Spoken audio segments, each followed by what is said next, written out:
greetings everyone. So recently, someone had recently, a new creator on this app tagged me in a video. Shout out to new creators. Had tagged me in a video. They're a biracial girl, and I just wanted to clarify my stances on a few things. I don't really post that actively on the channel anymore, by the way. So I don't know if I want to go into reasons for that in a post or another video, but anyway, I just want to clarify statements on something like this. This creator made a video talking about basically, I think like the title of the video was light-skinned black people can't relate to mixed people, and I just left a comment basically stating that at the end of the day, it really just comes down to phenotype. So according to Exoticals United, right, her channel, most of you are familiar with her. I think she says over there that like if your ancestry, I think they use like 70% black ancestry, they're considering you quote unquote mixed race, right? I left in my comments basically that the definition of mixed race is loose, and that it depends on who you ask what they define as mixed race, right? There's multi-generationally mixed. Somebody may have two black parents but a white grandparent, right? You may consider them monoracially black, but you know, there may be admixture or what have you.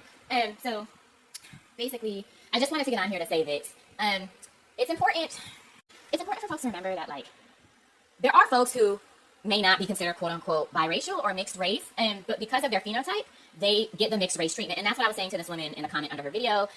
And I'm going to insert a picture here. So because I'm high yellow, regardless of my ancestry, I often get the mixed race treatment when I'm in monoculturally black spaces, and dating around unambiguous dark-skinned monoracial black men, into people on my private social media, or public social media rather, or on the internet, who don't really know my racial background. And so because I'm high yellow, I'm ambiguous looking. So I just said that to drive the point home that nobody's asking you what your ancestry is at the end of the day, and I think Exoticals United even mentioned this on a video. Final point that I want to mention. I don't do hierarchies over here, so, and I just wanted to, I'm not saying the creator of this video was saying this, but I saw some comments that I feel like could allude to different things. Like, obviously, if people who are, you know, quote unquote mixed race or have two parents of different ethnic backgrounds, obviously, you know, they deserve to talk about their experiences and all that, just like dark-skinned unambiguous women. I feel like, also, right, they've been talking about their experiences, but they've included folks with phenotypes like mine out from their spaces.